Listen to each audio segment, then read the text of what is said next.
எடுத்துக்கொள்ளலாம். என்னாகமம் 14வது அதிகாரம் 9வது வசனத்தினுடைய பிற்பகுதி. கர்த்தர் நம்மோடே இருக்கிறார், கர்த்தர் நம்மோடே இருக்கிறார், அவர்களுக்கு பயப்பட வேண்டியதில்லை என்றார்கள். பயப்பட வேண்டியதில்லை என்றார்கள். கர்த்தர் நம்மோடே இருக்கிறார், அவர்களுக்கு பயப்பட வேண்டியதில்லை. கதை நல்லவர் பாருங்க. நம்மளை அவருடைய வார்த்தையை கொண்டு தான் ஆற்றுகிறார், தேற்றுகிறார். அந்த வார்த்தையை வச்சு தான் நம்மளை ஓட வைக்கிறார். அவருடைய வார்த்தைக்கு ஜீவன் இருக்கிறது, அவருடைய வார்த்தைக்கு வல்லமை இருக்கிறது, அவருடைய வார்த்தை உயிரோட்டம் உடையது, அவருடைய வார்த்தை பலன் தரக்கூடியது. அந்த வார்த்தையை நமக்கு கொடுத்து கொடுத்து தான் இம்மட்டும் கர்த்தர் நம்மளை நடத்தி வந்திருக்கிறார். இப்போவும் கர்த்தர் அப்படித்தான் வார்த்தையை கொடுத்திருக்கிறார். அல்லேலூயா. இந்த வேத பகுதியில் சொல்லியிருக்கிற அந்த வார்த்தையினுடைய பின்னணிய பேக்ரவுண்டை நம்ம புரிந்து கொள்ள வேண்டும். என்னன்னா, ப்ராமிஸ்டு லேண்டினுடைய பார்டர்கிட்ட வந்து ஒரு நிகழ்வு நடக்கிறது. ப்ராமிஸ்டு லேண்ட், வாக்குத்தத்தம் பண்ணப்பட்டதான தேசம் எது? கானான் தேசம். இதை யாருக்கு ஆண்டவர் வாக்கு பண்ணினாரு? முதல்ல ஆண்டவர் ஆபிரகாமுக்கு என்ன செய்கிறாரு? வாக்கு பண்ணுறாரு. வாக்கு பண்ணி நீ வான்னு அழைத்து அதன்படியே நடத்துகிறாரு. அப்புறம் அங்கே தம்முடைய பிள்ளைகளுக்கு அந்த கானான் தேசத்தை கொடுப்பேங்கிறத ரிமைன் பண்ணிக்கிட்டே இருக்கிறார், அந்த வாக்குத்தத்தத்தை. அப்படி ஒரு ப்ராமிஸ்டு லேண்டு, அந்த வாக்குத்தத்தம் பண்ணப்பட்டதான அந்த தேசத்தை சுதந்திரிக்கும்படி இப்போ எகிப்தை விட்டு இஸ்ரவேல் ஜனங்கள் என்ன செய்கிறாங்க? புறப்பட்டு போகிறார்கள். இப்போ பிரயாணப்பட்டு வந்தாச்சு. பிரயாணப்பட்டு வந்தவர்கள் அருகாமையில் என்ன செஞ்சிட்டாங்க? வந்துட்டாங்க. இப்போ அருகாமையில் வந்ததுக்கப்புறம் ஒரு திட்டம் அங்கே செயல்படுத்தப்படுகிறது. அது என்னன்னா, நம்ம சுதந்திரிக்க போகிறதான அந்த தேசம் எப்படிப்பட்ட தேசம்னு போய் அதை என்ன செய்யணும்? வேவு பார்க்கணும். போய் வேவு பார்த்துட்டு வாங்க அப்படின்னு. அதனால பாருங்கள், 12 கோத்திரம் இருக்குது. 12 கோத்திரத்துலேயும் பிரபுக்களை தேர்ந்தெடுக்கிறாங்க. சாதாரண ஆட்கள் கிடையாது. யாரா? பிரபுக்கள். அந்த பிரபுக்களை தேர்ந்தெடுத்து மோசே அவங்கள அனுப்பிச்சி வைக்கிறாரு. 12 பேர். அந்த 12 பேரில் 2 பேர் காலேபும் யோசுவாவும். இப்போ 12 பேர் போய் ரிட்டர்ன் வராங்க. பார்த்துட்டு வந்ததில் 10 பேர் அங்கே இருந்ததான பிரச்சனைகளை பார்த்துட்டு வராங்க. 2 பேர் பிரச்சனையை பார்க்கல, கர்த்தர் கொடுத்த வாக்குத்தத்தத்தை பிடிச்சிக்கிட்டு என்ன செய்கிறாங்க? வராங்க. இந்த 10 பேர் அங்கே போய் பார்த்ததில் இவங்க அங்கே ஏனாக்கியர்களை பார்த்தாங்க, எபூசியர்களை பார்த்தார்கள். அங்கே இருக்கிறதான ஜனங்கள் எல்லாம் ராட்சசர்களாக இவர்களுக்கு தோன்றினார்கள். அவங்க தங்களை ஒப்பிட்டு சொல்லும்போது சொல்கிறாங்க, அவங்களோடு எங்களை கம்பேர் பண்ணால் நாங்கள் அவர்களுக்கு முன்பதாக வெட்டுக்கிளிகளை போல் என்ன செய்தோம்? இருந்தோம் அப்படிங்கிறத சொல்கிறாங்க. இது இந்த 10 பேர் பார்த்தது எல்லாமே என்னென்னா, அங்கே இருக்கிறதான பிரச்சனைகளை என்ன செஞ்சாங்க? பார்த்தாங்க. நான் 2 பேர் பிரச்சனைகளை பார்க்கல. இந்த 10 பேர் பிரச்சனைகளை பார்த்து பிரச்சனைகளை குறித்து சொல்லிக்கிட்டே இருக்கிறாங்க. இது இப்படி இருக்குது, அப்படி இருக்குது, அது அப்படி இப்படின்னு பல காரியங்களை சொல்லிகிட்டே இருக்காங்க. அச்சமயத்தில் அந்த நேரத்தில் இந்த 2 பேரும் எழும்பி அப்படி இல்லை அப்படின்னு ஜனங்களை அமைதிப்படுத்தி அங்கே இருக்கிறதான நன்மைகளை குறித்து அவர்கள் பேசினார்கள். அதில் குறிப்பாக காலேபு டிக்ளேர் பண்ண ஒரு வார்த்தை என்ன தெரியுமா? நீங்கள் எதற்கும் பயப்பட வேண்டியதில்லை. ஏன்னா அவர்களை காத்த நிழல் அவர்களை விட்டு என்ன செஞ்சிருச்சு? விலகி போயிட்டு. நம்ம கூட கர்த்தர் என்ன செய்கிறாரு? இருக்கிறார். ஸோ நம்ம எதற்கும் என்ன செய்ய வேண்டியதில்லை? பயப்பட வேண்டியது இல்லை அப்படிங்கிறத சொல்கிறார். இன்னைக்கு கர்த்தர் இந்த வார்த்தையை கொண்டு தான் நம்மோடு கூட பேச விரும்புகிறார். நீங்கள் எதை பார்க்க போகிறீங்க? நீங்கள் உங்களை சுற்றி இருக்கிற பிரச்சனைகளை பார்த்து அதையே பேசிக்கிட்டு இருக்க போகிறீங்களா? அல்லது கர்த்தர் உங்களுக்கு கொடுத்துருக்கிறதான வாக்கு தத்தத்தை நீங்கள் பேச போகிறீங்களா? எதை பேச போகிறீங்க? வாக்கு தத்தத்தை பேச போகிறீங்களா அல்லது பிரச்சனையை பேச போகிறீங்களா? வாக்கு தத்தத்தை பேசுங்க. கர்த்தர் உங்களுக்கு கொடுத்துருக்கிறதான வாக்கு தத்தத்தை என்ன செய்யுங்க? பேசுங்க. பிரச்சனைகளின் மத்தியில், உங்கள் சூழல் சரியில்லாத நேரத்தில் கர்த்தர் உங்களுக்கு கொடுத்துருக்கான வாக்கு தத்தத்தை யூ கன்ஃபஸ், ப்ராமிஸை கன்ஃபஸ் பண்ணிகிட்டே இருங்க. ஆண்டவரே, நீங்கள் இந்த வார்த்தையை எனக்கு சொல்லியிருக்கீங்கள, இதை நான் பிடிச்சிக்கிறேன்னு சொல்லுங்கள். அல்லேலூயா. அந்த வார்த்தைகளை நீங்கள் கன்ஃபஸ் பண்ண ஆண்டவர் உங்களுக்கு நன்மை செஞ்சுக்கிட்டே இருப்பார், உங்களை ஆசீர்வதிப்பார். அல்லேலூயா, அல்லேலூயா. தேவ ஜனமே, கர்த்தருடைய ஜனமே, கர்த்தருடைய பிள்ளைகளே, இன்னைக்கு ஆண்டவர் நம்மளை பார்த்து சொல்கிறாரு, நான் உன் கூட இருக்கிறபடியினால் நீ எதற்கும் என்ன செய்ய வேண்டாம், பயப்பட வேண்டாம். I am with you, do not fear.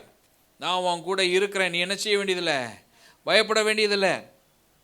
அவர்களை காத்த நிழல் அவர்களை விட்டு விலகி போயிற்று.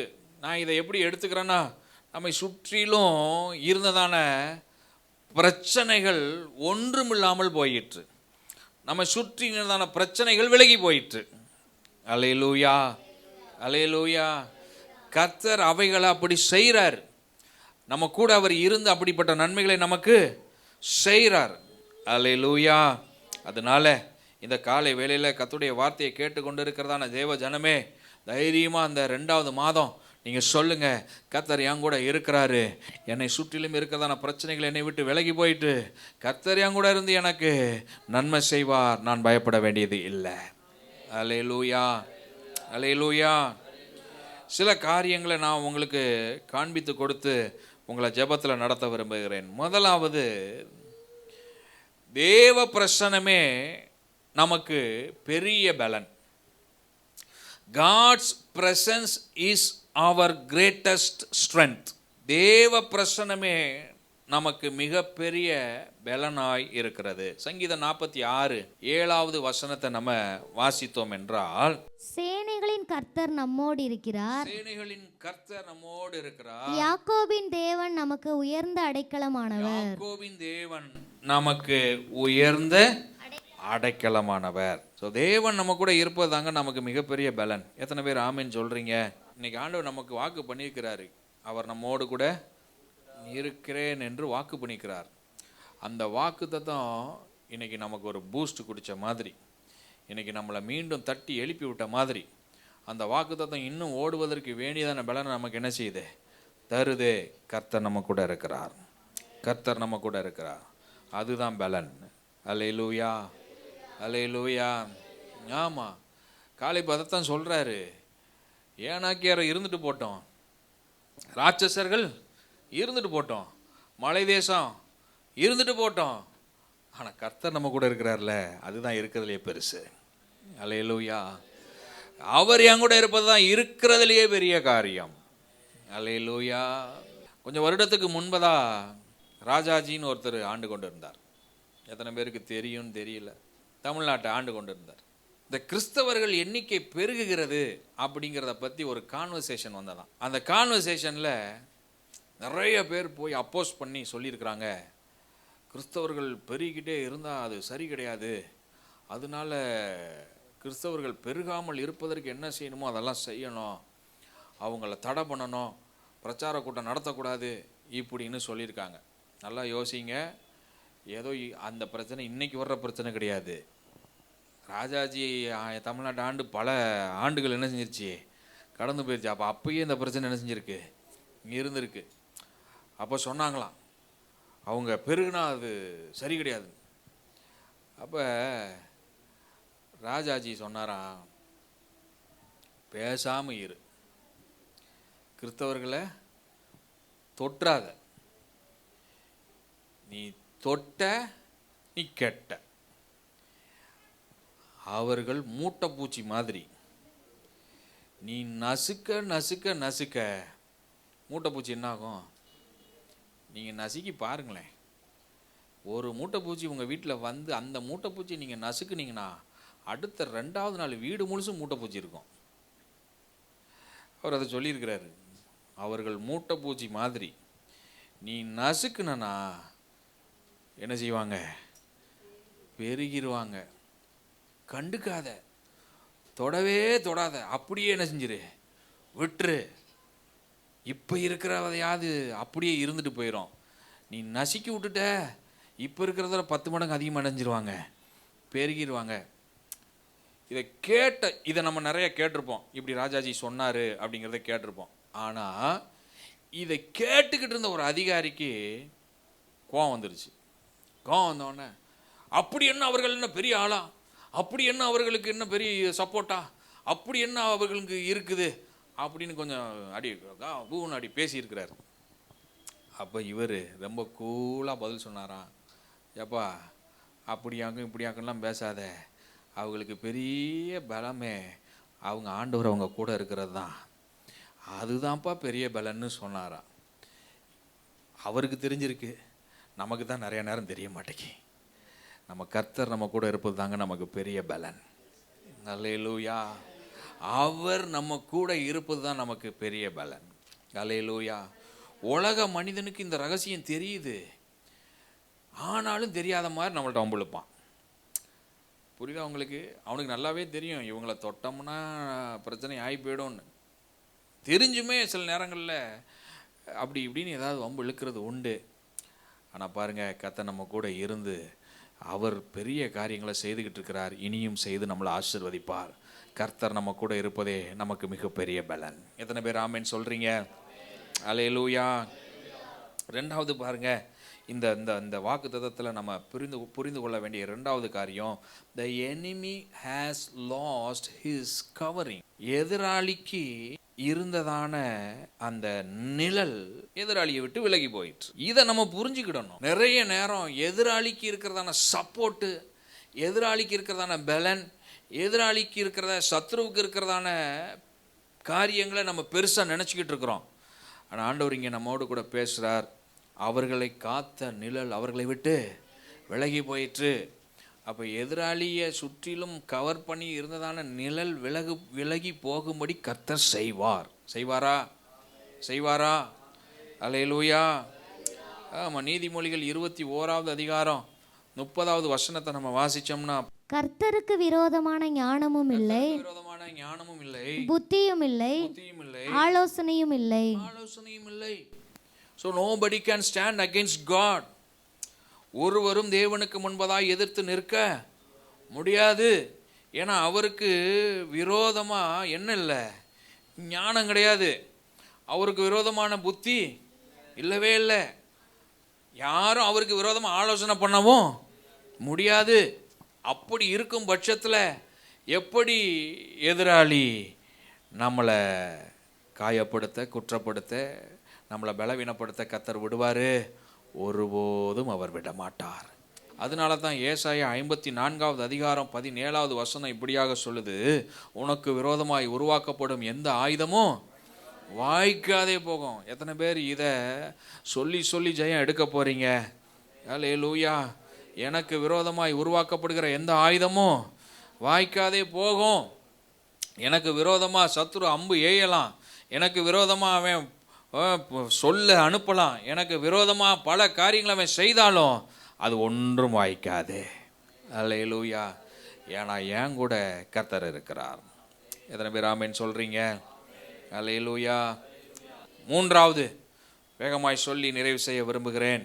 அடுத்ததாக பாருங்க, fear comes from sight, faith comes from God's word. அடுத்ததாக நம்ம இந்த வாக்குத்தத்தத்திலிருந்து அறிந்து கொள்ள வேண்டியது, நம்ம பார்ப்பதில் இருந்து பயம் வெளிப்படும், தேவ வார்த்தையிலிருந்து விசுவாசம் வெளிப்படும். இந்த 10 ஸ்பைஸ் பார்த்ததை அவங்க உள்ளே ஏற்றுனதுனால பயம் வந்துருச்சு. அவங்க கண்களில் என்ன பார்த்தாங்க? ராட்சசர்களை பார்த்தாங்களா இல்லையா? உண்மைதானே? பார்க்காமலாம் கிடையாது, பார்த்தாங்க தான். ராட்சசர்களோடு ஒப்பிடும்போது வெட்டுக்கிளிகளை போல இருந்தேன்னு சொல்கிறதும் உண்மைதான். அப்படித்தான் தோன்றினார்கள். அங்கே இருக்கிறதான மலைநாடு உண்மைதான். அப்போ இதில் எதுவும் பொய்யெல்லாம் கிடையாது. என்னன்னா இவங்க பார்த்ததை வச்சு பயந்தார்கள். காலேபோ பார்த்ததல்ல, வார்த்தையை பார்த்தாரு. அவருடைய கண்களால் பார்த்ததல்ல, அவருடைய இருதயத்தில் இருந்ததான தேவ வார்த்தையை அவர் பார்த்ததுனால அவருக்குள்ள பயம் வரல, விசுவாசம் வந்தது. அல்லேலூயா. 2 கொரிந்தியர் 5வது அதிகாரம் 6வது வசனத்தை நம்ம வாசிச்சோம் அப்படின்னா, நாம் தரிசித்து நடவாமல் விசுவாசித்து நடக்கிறோம். நாம் எப்படி நடக்கிறோம்? தரிசித்து, அதாவது பார்த்து நடக்காம விசுவாசித்து நடக்கிறோம். We walk by faith, not by sight. Amen. ஆமா, நமக்கு முன்னாடி நல்ல அகலமாக ஒரு ரோடு இருக்குது அப்படிங்கிறத பார்த்துட்டு நடக்கிற ஆட்கள் கிடையாது. அங்கே ஒன்றுமே இல்லைன்னா கூட நடக்க ஆரம்பிச்சிடும், ரோடு வந்துடும். அதுதான் by faith, walking by faith. அப்போ இந்த விசுவாசம் கர்த்தருடைய வார்த்தையை பார்க்கும்போது நமக்கு வருது. அந்த விசுவாசம் இருந்துச்சு அப்படின்னா நிச்சயமாக ஜெயத்தை பார்க்க முடியும். அல்லேலூயா. ஏதாவது ஒன்று நான் பார்த்தாதான் அடுத்து நான் ஸ்டெப்பே வைப்பேன்னு நினச்சிக்கிட்டு இருக்காதீங்க. அப்படி அல்ல, நம்ம கர்த்தருடைய வார்த்தையை பிடித்து கொண்டு ஸ்டெப் வச்சா போதும், கர்த்தர் காரியங்களை வாய்க்க பண்ணுவார். அல்லேலூயா. ஆம். 4வது நம்ம இதில் இருந்து அறிந்து கொள்ள வேண்டியது என்ன அப்படின்னா, fear blocks God's promises, faith unlocks them. கர்த்தருடைய வாக்கு தத்தங்களை பயம் நிறைவேறக்கூடாதபடிக்கு தடை பண்ணோம், ஆனால் விசுவாசமோ அவைகளை திறந்து விடும். அல்லேலூயா. ஆம். எபிரேயர் 3வது அதிகாரம் 19வது வசனத்தை வாசிச்சிடலாம். ஆதலால் அவிசுவாசத்தினாலே அவர்கள் அதில் பிரவேசிக்க கூடாமல் போனார்கள். யாரு? யோசுவா காலேபை தவிர்த்து மற்ற எல்லாம். அவங்களுக்கு என்ன இருந்தது? அவிசுவாசம். யோசுவாவுக்கும் காலேபுக்கும் விசுவாசம் இருந்தது. கர்த்தருடைய வார்த்தையை பிடிச்சிக்கிட்டாங்க, அவருடைய வாக்குத்தத்தத்தை பிடிச்சிக்கிட்டாங்க. அதனால கானான் தேசத்துக்குள்ள என்ன செஞ்சிட்டாங்க? பிரவேசிச்சிட்டாங்க. ஆனால் மற்ற ஆட்களோ கானான் தேசத்துக்குள்ளே போக முடியல. காரணம், அவங்களுக்கு என்ன இருந்தது? அன்பிலீஃப், அவிசுவாசம். அவங்க விசுவாசிக்காதனால அவங்க ஆசீர்வாதத்துக்குள்ளே போக முடியலை. அப்போ தேவனுடைய வாக்குத்தத்தம் நிறைவேறக்கூடாதபடிக்கு தடையாக இருப்பது பயம். இந்த பயம் அவிசுவாசத்தை கொண்டு வருது பாருங்க. அதனால நம்மளால் கர்த்தருடைய ஆசீர்வாதங்களை என்ன செய்ய முடியல? பெறவே முடியல. அதனால தான் ஆண்டவர் இன்னைக்கு நம்மோடு கூட பேசியிருக்கிறார். டு நாட் ஃபியர், பயப்பட வேண்டியது இல்லை. எங்கே எல்லாரும் சத்தமாக சொல்லுங்க, பயப்பட வேண்டியது இல்லை. நான் பயப்பட மாட்டேன். அல்லேலூயா. நான் ஒருபோதும் பயப்பட போவது இல்லை. ஆமாம், அப்படி நீங்கள் சொல்லி பாருங்கள், பயப்படாமல் இருந்து பாருங்கள். உங்களுக்குள்ள விசுவாசம் வளரும், கனி கொடுக்கும். அதனாலே ஆசீர்வாதங்களை பெற்றுக்கொண்டு ஆசீர்வதிக்கப்பட முடியும். கடைசியாக ஒரு காரியத்தை சொல்லி ஜெபத்தில் நடத்த விரும்புகிறேன். God calls us to move forward with courage. தைரியத்தை தேவன் நம்மிடத்தில் எதிர்பார்க்கிறார். Move forward with courage. தைரியமாய் முன்னேறி செல்கிறவர்களாய் இருக்க வேண்டும். அல்லேலூயா. யோசுவா 1:9 நம்ம வாசித்தோம் அப்படின்னா, அங்கே பாருங்கள் ஆண்டவர் யோசுவாவோடு பேசின காரியம் எப்படி இருக்குன்னு. யோசுவா 1:9, நான் உனக்கு கட்டளையிடவில்லையா? பலங்கொண்டு திடமனதாயிரு, திகையாதே, கலங்காதே, நீ போகும் இடமெல்லாம் உன் தேவனாகிய கர்த்தர் உன்னோடு இருக்கிறார் என்றார். Be strong and courageous. இதுதான் ஆண்டவர் நம்மளை பார்த்து சொல்லிக்கிட்டே இருக்கிறார். நீ ரொம்ப தைரியசாலியா இருன்னு சொல்றாரு. அல்லேலூயா. ஆமாம். ஆனால் நம்ம தான் நிறைய நேரங்களில் பிரச்சனையை பார்த்தோன்னா கோழையாக மாறிடுறோம். பிரச்சனையை பார்த்தோன்னே அவ்வளோதான் முடங்கி போயிடுறோம். பிரச்சனையை பார்த்தோன்னே எழும்பவே முடியாத ஆள் போல் படுத்துடுறோம். இன்றைக்கி ஆண்டவர் சொல்கிறாரு, அதெல்லாம் இருக்கட்டும் ஒரு பக்கம், நீ தைரியமாக முன்னேறி செல், கர்த்தர் உன் கூட இருப்பேன். ஆமென். அப்படி தான் ஆண்டவர் சொல்கிறார். நான் உன் கூட இருப்பேன்னு சொல்கிறார். யோசுவாவிட்ட சொன்னார்ல, நான் உன் கூட இருப்பேன், நீ தைரியமாக இரு அப்படின்னு சொன்னார்ல. அதுபோல் கர்த்தர் இன்னைக்கு நம்மளை பார்த்து சொல்கிறாரு, நான் உன் கூட இருப்பேன். அல்லேலூயா. அது காலேபுக்கு தெரிஞ்சிச்சு. அதனால தான் சொல்கிறாரு காலேபு, கர்த்தர் நம்மோடு கூட இருக்கிறார், நம்ம எதற்கும் என்ன செய்ய வேண்டியதில்லை, பயப்பட வேண்டியது இல்லை. இன்னைக்கு சபையில் வந்து இந்த வார்த்தையை கேட்டுக்கொண்டு இருக்கிற உங்கள் ஒவ்வொருவருக்கும் கர்த்தர் சொல்ல விரும்புவது இதுதான், தைரியமாய் முன்னேறி செல்லுங்கள். அல்லேலூயா. கர்த்தர் உங்கள் கூட இருக்கிறாரு, பயப்படாதீங்க. பெரிய காரியங்களை கர்த்தர் செய்து ஆசீர்வதிப்பார். அல்லேலூயா. எளிமை நிற்போம் ஆண்டவருடைய பிரசன்னம்.